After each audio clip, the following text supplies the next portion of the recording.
everyone, hope you're all doing well. Welcome to another vlog after such a long time. I know I'm posting vlogs not consistently because life has become really busy after coming to London. It's been 8 months, and here I am posting first few days in London. So it was December 31st, and I went to my friend's place where we celebrated New Year together. And I made these friends at the university. So it's really, really important to go to university during your first week and getting to know the people there and getting to meet a lot of people and make friends. University first week is really, really important. So if you're here in London for September intake, please, please, please don't ignore the first week.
And this is another day of the first week of university where we had a lot of events and we all went to the painting session and we were just chilling out.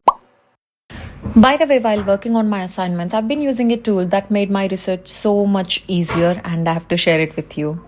It's called Ponder, an AI powered research partner that helps your research faster, think deeper, and stay organized effectively. What's really cool is that you can input anything PDF, notes, videos, even websites, and it automatically structures everything into clear outlines. You can then ask questions, dive into summaries, and even compare multiple sources to spot patterns. And the best part, even insight is trackable back to its source. So you never lose track of important information. Plus, it even reads images, figures, and layouts, which is a lifesaver for visual learners. For me, it's like having a personal knowledge base that grows with my notes and research. And it keeps me focused instead of juggling dozens of tabs. Honestly, I feel it's like having an AI study partner built right into my workflow. If you want to try it out, check the link in my description and pinned comment and see how Ponder can level up your own studying or research. Thanks again to Ponder for sponsoring this video. Hey again, so it's another day. It was really, really cold, and the first 2 months it was very difficult for me because I used to have this throat pain throughout the day, throughout the month for the first 2 months because it was really cold, and this is the first time I'm experiencing such a weather. And this is one of the day during the first week where our university took us to the city of London for giving a finance tour because major finance terms have been developed in the city of London, and majorly all the financial services companies are in London. So it's a finance hub, and it gives such an inspiration and motivation for finance students especially to get into the sector. And whenever we see that kind of companies and working in such a prestigious location as well.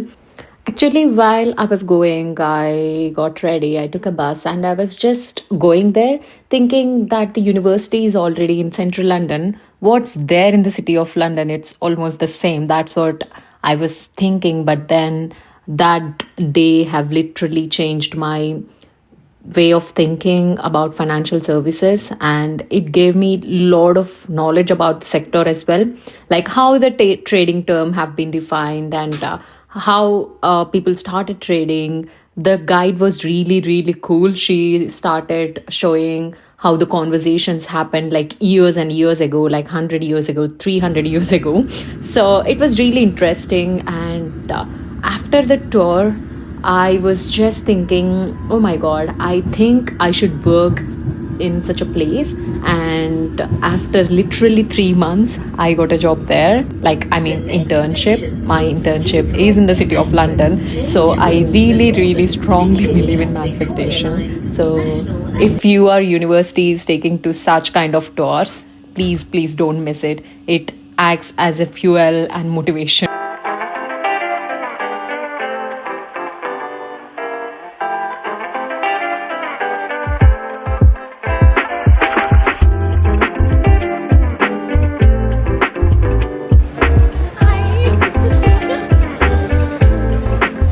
I love this place.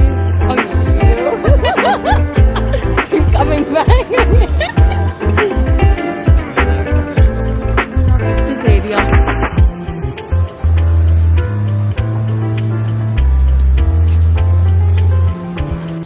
8 months of sustained bombing from the German Luftwaffe in the World War II. But each time the city has come back and rebuilt itself. And the city, although it's only it's only about a square mile, it's tiny, it really packs a punch, because the city is responsible for 22% of the country's GDP, which is huge. The city itself generates over £90 billion in annual economic output, and it contributes to the wider economy because it also gives £1.1 billion out of business rates. So tiny it may be, I think it's fair to say that the City of London for long, but I just want to show you this plaque, because Lloyd's Coffee House started out on the banks of the River Thames, and then very quickly he moved to here because he wanted to be near the other coffee shops. He wanted to be near the Royal Exchange, and also he came to talk about the financial revolution. And it's what I love about all the coffee shops.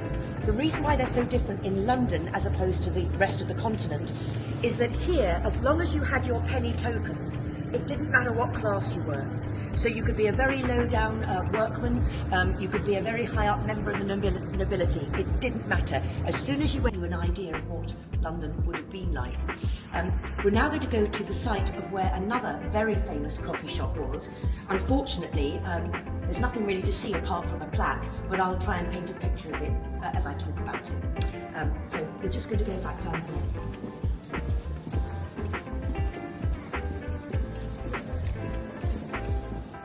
In Britain.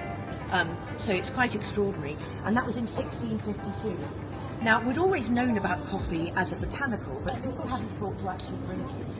And what happened was there was a company called the Levant Company that worked out of then Constantinople. And this is Royal Exchange in London, and now this has become a place for all the luxury shopping. So if you are in London, this is a must visit place. It looks so beautiful. Maybe if you're not buying them, it's a must visit place. The architecture, everything is really cool. So I highly suggest that visit that place. And what was it? Well, it was a trading floor. It was a bourse, B-O-U-R-S-E, which means a sort of trading floor. And Thomas Gresham started out as a cloth buyer, and he became Henry VIII's buyer of cloth. So he would go to Europe and bring back all the wonderful velvets, cloth and gold. And it was when he was trading in Europe that he realised that Amsterdam had its own trading floor, a place where merchants could meet from all over the world.